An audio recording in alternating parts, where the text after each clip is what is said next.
Hi hello എല്ലാവർക്കും നമസ്കാരം. Big boss മോളിവുഡിലേക്ക് ഏവർക്കും സ്വാഗതം.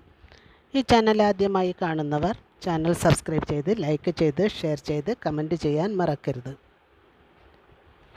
ബിഗ് ബോസ് മലയാളം സീസൺ 6ൻ്റെ 4ാം ദിവസമായ ഇന്ന് വാളെടുത്താൽ അങ്കക്കലി വേലെടുത്താൽ സിംഗക്കലി എന്ന സോങ്ങോടുകൂടിയാണ് ദിനം ആരംഭിച്ചത്. മോർണിംഗ് ടാസ്കിൽ കഥ പറച്ചിലിൻ്റെ മറ്റൊരു രൂപത്തിൽ കഥ പറച്ചിലിനെ അവതരിപ്പിക്കുകയാണ് ചെയ്തത്. കാരണം ഓരോരുത്തരുടെ ഇങ്ങനെ കഥ പറച്ചിൽ ടാസ്ക്കായിട്ട് കൊടുക്കാതെ മോർണിംഗ് ടാസ്കിൽ അത് നൽകുകയും സുരേഷ് മേനോൻ്റെ സിനിമാ അനുഭവങ്ങളൊക്കെ സുരേഷ് മേനോൻ പറഞ്ഞു. അത് കഴിഞ്ഞ് നോറയുടെ വിജയ വിശേഷങ്ങൾ, അതായത് നോറ ഇതുവരെ എത്താൻ ഉണ്ടായ സാഹചര്യവും വീട്ടിൽ ഫാമിലിയുമായി ഉണ്ടായ പ്രശ്നവും ഒക്കെ നോറ പറയുന്നുണ്ട്. നോറ ഒരു വിവാഹം കഴിഞ്ഞതാണെന്നും 1 വർഷത്തിന് ശേഷം അത് ഡിവോഴ്സായെന്നും ഉള്ള വിവരം സത്യത്തിൽ പുതിയൊരറിവായിരുന്നു. എന്തായാലും നോറ ഇതിനെല്ലാം അതിജീവിച്ച് ഒരു സക്സസ്ഫുള്ളായ ലേഡിയായി മാറി എന്നുള്ളതിൽ വളരെയധികം സന്തോഷമുണ്ട്.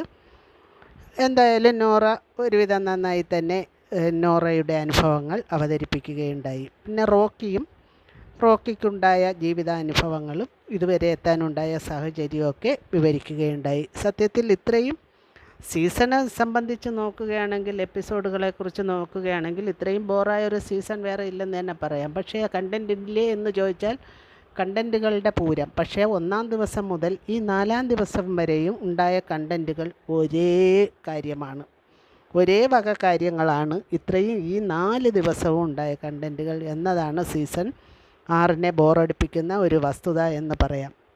പിന്നെ കണ്ടൻറ്റുകളുടെ പൂരം ഉണ്ടാവാനുള്ള സമയമായില്ല, വെറും 4ാം ദിവസം മാത്രമേ ആയുള്ളൂ. അതുകൊണ്ട് തന്നെ ആദ്യത്തെ ആഴ്ച എന്ന നിലയ്ക്ക് ഒരു ശാന്തമായി പോകേണ്ട ഒരു ആഴ്ചയായിരുന്നു. എങ്കിലും വളരെയധികം ബഹളവും, സത്യം പറഞ്ഞാൽ ഈ ലൈവൊക്കെ ഓപ്പൺ ചെയ്ത് വയ്ക്കുമ്പോഴത്തേക്ക് തലയൊക്കെ പെരുമ്പറ മുഴങ്ങുകയാണ് ചെയ്യുന്നത്. സാധാരണ അത്രയ്ക്ക് ബഹളമയമാണ്. എല്ലാവരും കൂടെ കിടന്ന് കലാപില കാക്കക്കൂട്ടി കല്ലിട്ടതുപോലെ കിടന്ന് വിളിക്കുന്നത് കാരണം ഒന്നും മനസ്സിലാകുന്നുമില്ല, ഒന്നും ഇല്ല.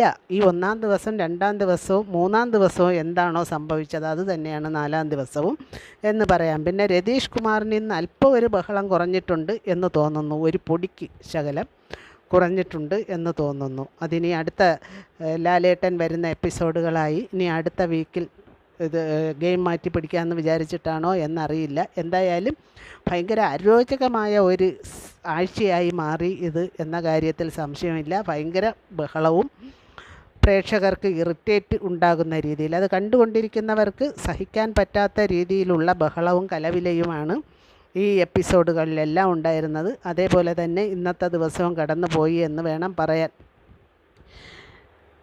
ഈ കണ്ടൻറ്റുകൾ എന്ന് പറഞ്ഞാൽ എന്തെങ്കിലും കണ്ടൻറ്റുകൾ വെറുതെ ഉണ്ടാക്കുന്നതിലല്ല. ഈ 1, 2, 3 ദിവസം പറഞ്ഞത് തന്നെയാണ് ഇന്നും പറയാനുള്ളത്. അതുകൊണ്ട് തന്നെ ഒരു റിവ്യൂ പ്രത്യേകിച്ചെടുത്ത് പറയത്തക്കതായ ഒരു സംഭവങ്ങളും തന്നെ ഇല്ലായിരുന്നു. എന്തായാലും ഈ വീക്ക് കഴിയുമ്പോൾ ഒരുപക്ഷെ ഗെയിം മാറ്റി പിടിച്ചേക്കാം എന്നൊരു പ്രതീക്ഷയിലാണ് ഇരിക്കുന്നത്. പക്ഷേ ഈ വീക്കിൽ കാര്യങ്ങളൊന്നും ഇല്ലാതിരുന്ന സ്ഥിതിക്ക് ഈ വീക്കിലെ എലിമിനേഷനിൽ കഴമ്പുണ്ടോ എന്നറിയില്ല. ഇനി അടുത്ത ആഴ്ച ഒരു ടാസ്കൊക്കെ കൊടുത്തിട്ട് ഈ കണ്ടസ്റ്റൻസിൻ്റെ പോക്ക് വിലയിരുത്തിയിട്ട് ഒരു എലിമിനേഷൻ നടത്തുന്നതാവും നല്ലതാണ് എന്നാണ് തോന്നുന്നത്. കാരണം ഇതിൽ ഇരുത്തത്തക്ക ഒരു സംഭവങ്ങളും ഇല്ലായിരുന്നു, അവർക്ക് അതിനുള്ള അവസരം ലഭിച്ചില്ല എന്ന് തന്നെ പറയാം. അപ്പം അതുപോലെ ഇല്ലാത്ത വഴക്കുകൾ ക്രിയേറ്റ് ചെയ്യുക മാത്രമായിരുന്നു ഇന്നും നടന്നത്. സ്പേസ് ഉണ്ടാക്കാൻ വേണ്ടിയുള്ള കാട്ടിക്കൂട്ടലുകൾ, എനിക്ക് വേണം സ്പേസ്, നിനക്ക് വേണം സ്പേസ് എന്നൊക്കെ പറഞ്ഞും കൊണ്ട് ചുമ്മാ കയറി വഴക്കുണ്ടാക്കുക എന്നൊക്കെയുള്ള ഒരു രീതിയിൽ പോയതിനാൽ പരമ ബോറായിരുന്നു എന്ന് മാത്രമേ പറയാൻ പറ്റൂ.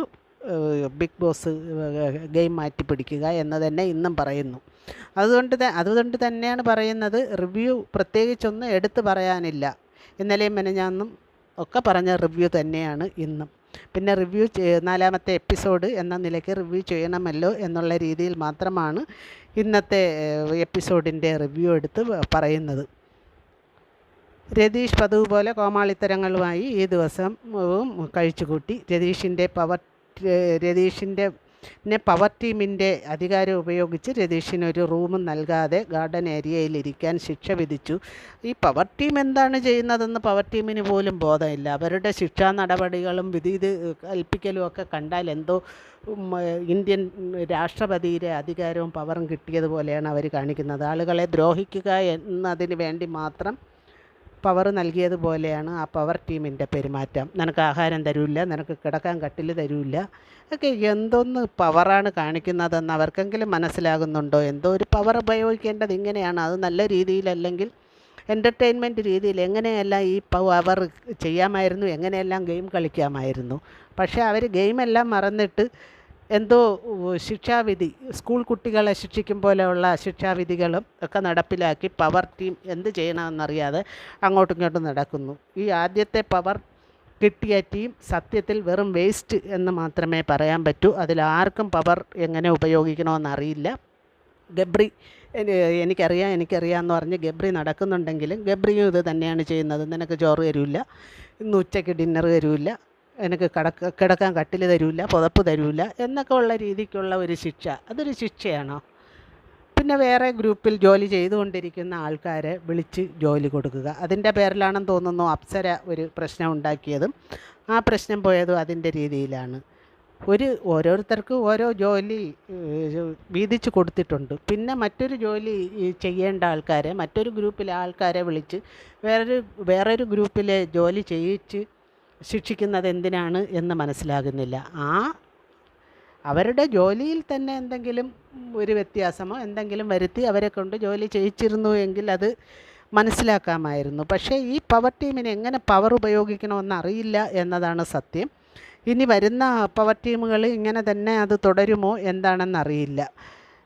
എന്തായാലും പവർ ടീമിന് ഈ ഒരു വീക്ക് സഹിച്ച പ്രേക്ഷകർക്ക് കൊടുക്കണം അവാർഡ് എന്ന് വേണം പറയാൻ. പിന്നെ നോറയുടെ കരച്ചിലൊക്കെ അല്പം കുറഞ്ഞിട്ടുണ്ട് എങ്കിലും സ്ട്രാറ്റജി അത് തന്നെ.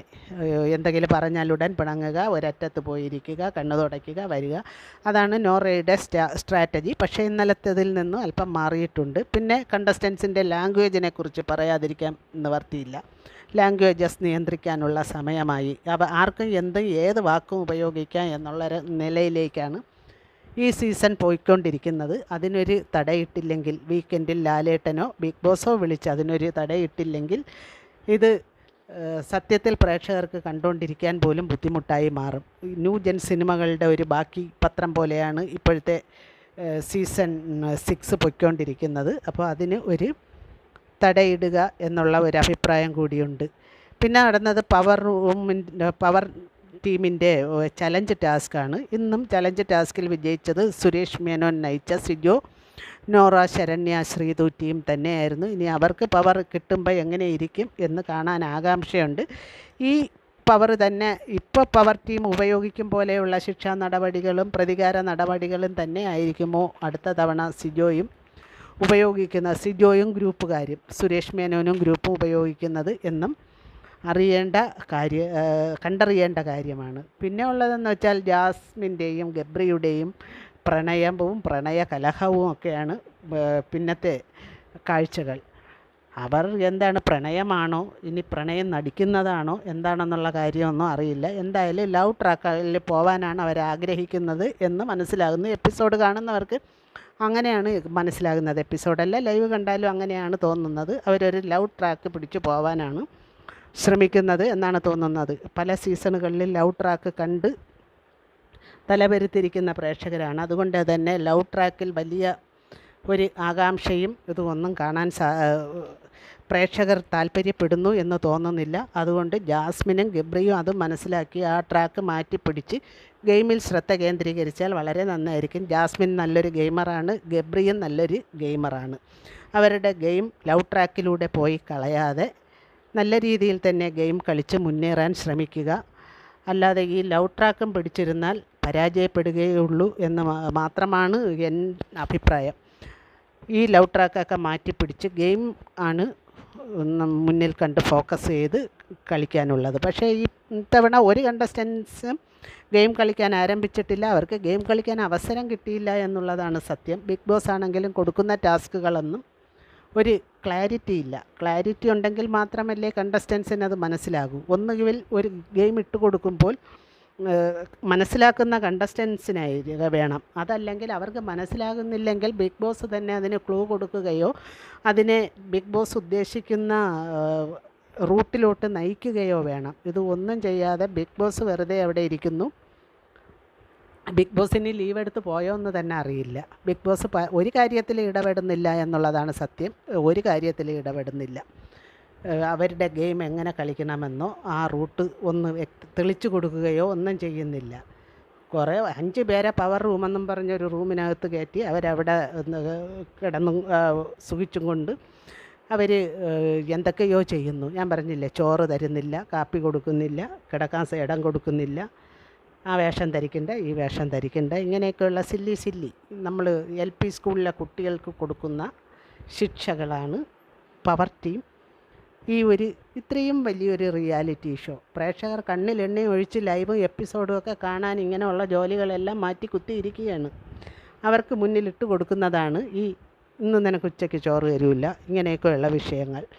പിന്നെ ആവശ്യമില്ലാത്ത പദപ്രയോഗങ്ങൾ, ഇതൊക്കെ നിയന്ത്രിച്ച് ഈ ഷോയെ വളരെ നന്നായിട്ട് മുന്നോട്ട് കൊണ്ടുപോയില്ലെങ്കിൽ ബിഗ് ബോസ് മലയാളം സീസണും ഫ്ലോപ്പായിരുന്നു എന്ന് തന്നെയേ പറയാൻ സാധിക്കുകയുള്ളൂ. എന്തായാലും 4 ദിവസമല്ലേ ആയുള്ളൂ, ഇനിയും ദിവസമുണ്ട്. അതുകൊണ്ട് തന്നെ ഇതിനൊക്കെ മാറ്റം വരും എന്ന് തന്നെ പ്രതീക്ഷിക്കുന്നു. മാറ്റം വരണം.